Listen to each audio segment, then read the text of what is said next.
Does Windows 8 have to be installed on Ntfs? Does Windows 8 need to be installed on an Ntfs partition, or does it just like to be on one? If I installed it on Ntfs and then copied all its files onto a FAT32 partition, would it work, or would it throw a tantrum and refuse to work?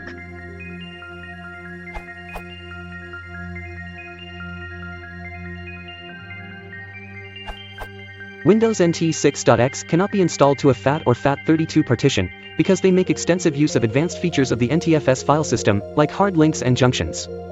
Besides, allowing users to install to FAT/FAT32 in previous versions provided a false sense of security, since these file systems do not support access control. Remember that one of the much-touted features of Vista was increased security.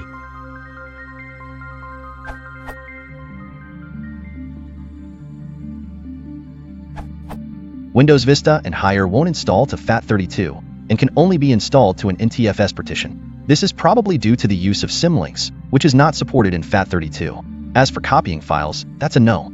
Windows needs to be installed in order for the installer to configure your boot order properly. Just copying files won't do it.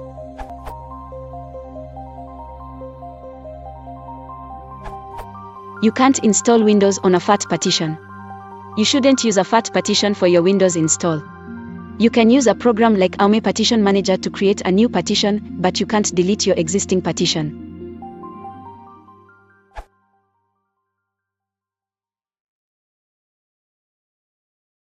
Fast switching isn't lines.